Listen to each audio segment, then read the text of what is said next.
Aujourd'hui, je m'en viens de parler de la roue totémique. Ça fait longtemps que j'aurais dû faire cette vidéo-là, puis c'est aujourd'hui que ça se passe. La roue totémique, c'est un outil que j'ai développé il y a environ une dizaine d'années. Au départ, je pensais pas que je développais un outil, je mettais en place quelque chose que moi j'avais besoin.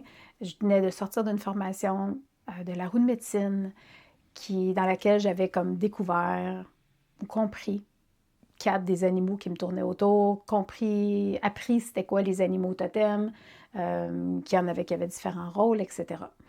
On en avait vu quatre. Mais quand je suis arrivée chez nous, j'ai réalisé au fil du temps qu'il y en avait beaucoup d'autres, puis qui continuaient à arriver. Puis là, je ne savais pas trop quoi faire avec eux autres. Étant donné que je suis très visuelle et très tactile, j'avais besoin de déposer ça en quelque part. Ça s'est fait comme spontanément, sans trop y réfléchir. Puis à un moment donné, je me suis rendu compte que j'étais devant quelque chose de très tangible, J'avais un hôtel devant moi sur lequel, il commençait à avoir des animaux à des endroits précis. À force de travailler avec ce que j'avais devant moi, à force de recevoir des messages de l'invisible, des chuchotements de l'invisible, ça a comme pris forme. Puis à un moment donné, je me suis rendu compte que, attends, c'est quelque chose d'autre, là. Il y a quelque chose qui est né, tu sais. Puis c'était la roue totémique. Je te raconte ça parce qu'il y a des gens qui me disent « Ouais, j'ai parlé à quelqu'un, personne ne connaît ça. » Ben non, parce que c'est moi. C'est moi. C'est l'invisible et moi qui avons donné vie à la roue totémique. Donc, c'est normal que tu ne trouves pas beaucoup d'informations ailleurs. En fait, tu ne devrais pas en trouver ailleurs. Qu'est-ce que c'est la roue totémique? Au départ, c'est un outil pour moi. Après ça, je me suis mis à partager cet outil-là. Ça a commencé...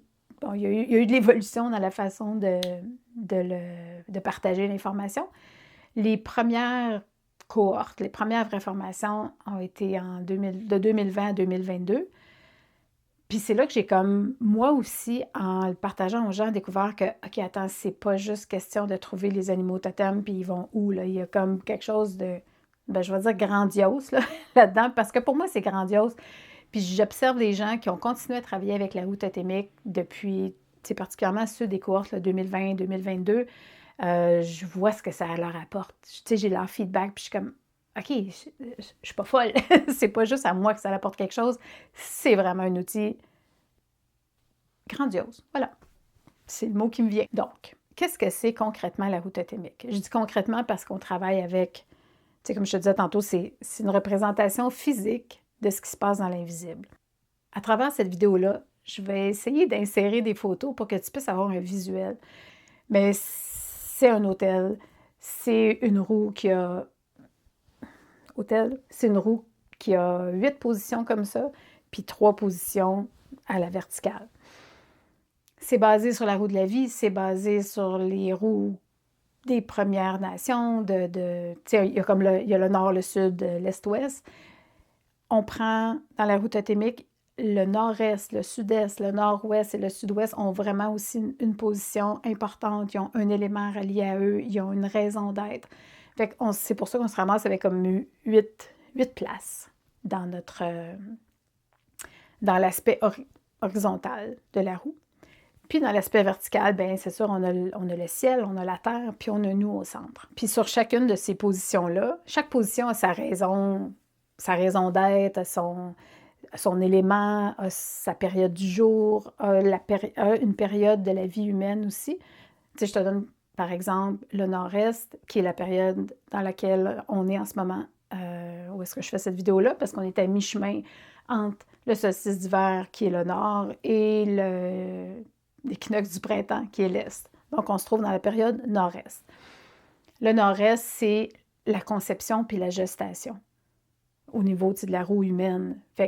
C'est une période que quand on la revisite sur la roue totémique, ça vient s'adresser à tout ce qu'on conceptionne, tout ce qu'on conçoit, puis tout ce qu'on porte en nous, ce à quoi on s'apprête à donner vie. Que ça soit une grossesse d'un bébé, mais que ce soit un projet, que ça soit un repas que tu prépares, que ça soit ta propre conception et quand toi, tu étais en gestation dans le ventre de ta mère, tu sais, ça commence là. Fait ça nous permet de pouvoir plonger dans cette direction-là, puis pouvoir aller voir qu'est-ce qui se passe, c'est quoi nos forces, nos faiblesses à ce niveau-là. Donc, l'animal que toi, tu vas avoir au nord-est, c'est l'animal qui va avoir des forces à t'offrir pour tes périodes de conception-gestation. Puis ça peut aussi te parler de tes faiblesses, de tes vulnérabilités. On n'a pas tous les mêmes animaux, puis ils n'ont pas tous le même impact. OK, fait que là, c'est ça. Les animaux, il y a un animal à chacune des 11 directions dont je t'ai parlé. À quoi ça sert de travailler avec la roue totémique? À quoi ça sert de faire le voyage avec la roue totémique?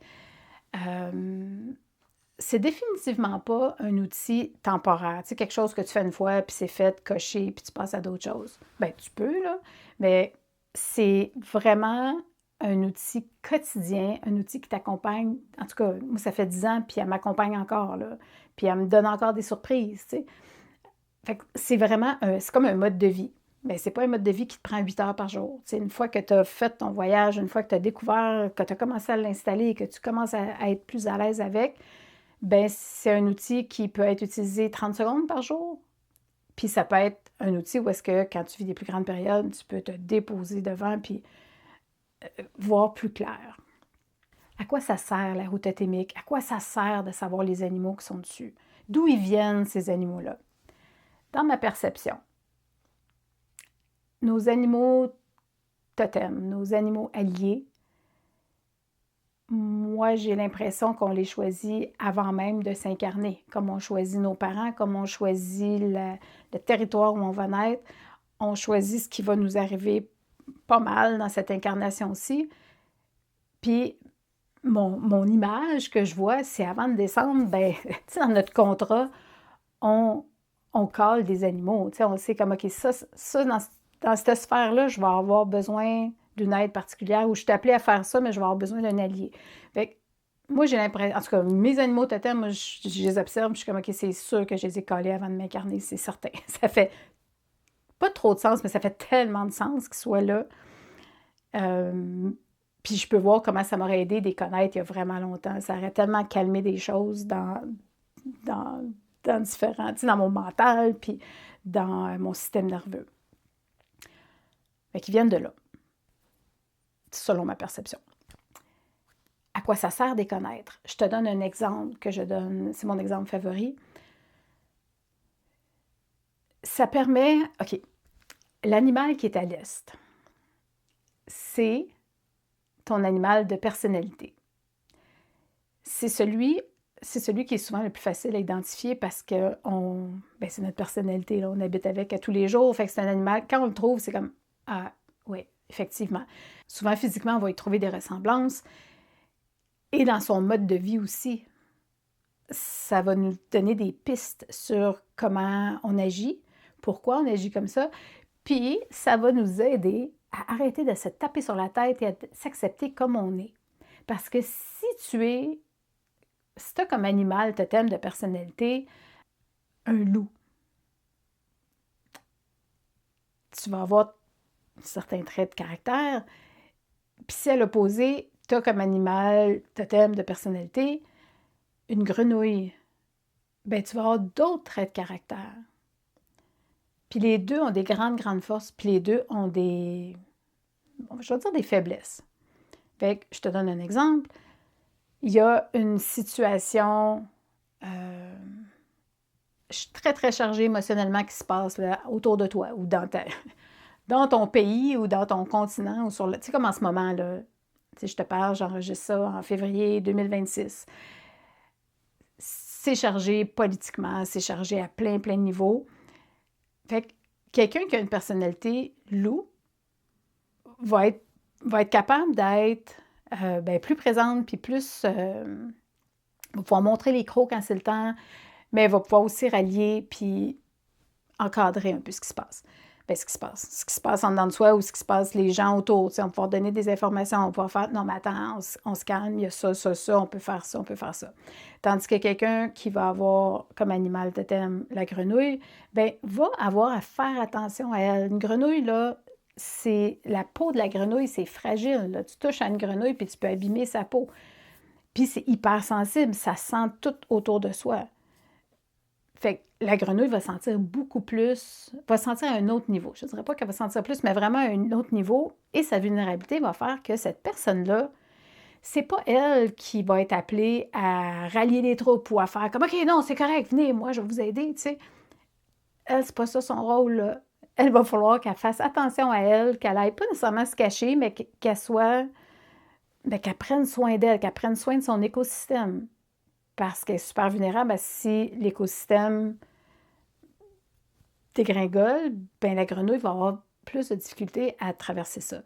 Tandis que le loup, si son écosystème tire la patte, il va être affecté aussi, mais ça va être plus facile de mordre s'il faut, puis de courir, puis d'attaquer. Tu sais, en tout cas, je pense que tu comprends la différence. Fait qu'imagine un enfant ou un adulte qui est grenouille et puis à qui on montre l'exemple des loups, une personnalité loup. Puis là, on fait, ben là, pourquoi tu es si sensible? Voyons, fais juste mordre. Cette personne-là, souvent, elle va essayer de mordre parce que c'est comme ça qu'on lui a appris à vivre. Mais elle n'est pas faite pour ça. Fait que ça va toujours être une espèce de comme en dedans. Puis la même chose pour quelqu'un qui est la personnalité loup. S'il est élevé avec, je sais pas, des chevreuils, tu sais, avec des parents qui sont une personnalité chevreuil, puis qui sont toutes comme, qui ont une sensibilité, eux autres aussi, puis qui ont une douceur, puis qui sont c'est vraiment, je pense que tu peux juste voir, là, tu sais, un animal chevreuil, puis un animal loup, ça vit pas de la même façon.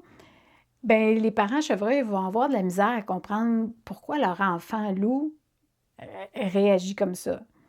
Mais si les parents chevreuils savent que leur enfant est loup, ils vont plus pouvoir s'adapter. Puis la même chose, le loup qui a un enfant chevreuil, il va reconnaître que, OK, avec cet enfant-là, je peux pas faire comme... Parce que l'enfant va figer, puis va être décontenancé, puis il ne saura pas comment réagir avec ça, puis ça va vraiment l'affecter émotionnellement, énergétiquement. Tandis que si le parent loup a un enfant, je ne sais pas, ours ou un autre enfant comme plus prédateur, genre, dans son animal totem, ils vont être capables de se rencontrer, puis ils vont se comprendre. Il n'y aura pas besoin de s'adapter. Je pensais vraiment pas m'en aller jusque-là. Fait que c'est ça. Fait que, si tu sais que tu es un chevreuil, là, puis tu as été élevé, là, je revire ça de bord, tu as été élevé par des loups, tu vas arrêter de dire comme « Ah, mon Dieu, ma mère ou mon père sont comme ça, puis sont capables de foncer. » Puis moi, je suis comme « le chevreuil n'est pas fait pour... » Oui, il va attaquer s'il y en a besoin, il va se défendre, mais il ne va pas aller attaquer une proie, tandis que le loup va aller attaquer une proie. Fait que tu comprends-tu? C'est différent comme façon de vivre sa vie. Fait que, tu sais, tout ça, c'était pour l'animal de personnalité. Mais tous les animaux, tu sais, les 11 animaux qu'on voit ont tous un rôle, mais viennent nous parler à soi de comment je vis telle étape dans ma vie. Tu sais, tantôt, je te parlais du nord, que c'est la mort, mais le nord, c'est aussi le repos, c'est le sommeil, puis on a besoin d'apprendre le nord dans notre société, parce que quand on finit quelque chose, que ce soit un gros projet, que ce soit un party, que ce soit n'importe quoi, il faut qu'on soit capable de venir se déposer dans le nord, même si c'est 5 minutes. C'est mieux plus que 5 minutes, mais tu sais, d'être capable d'être assis puis de faire « Aïe, aïe, je fais rien, là, je fais juste me déposer de tout ce qui s'est passé. » Puis après ça, je vais pouvoir... Tu sais, la roue, elle continue, là. Mais l'animal que tu as au nord, c'est un animal qui...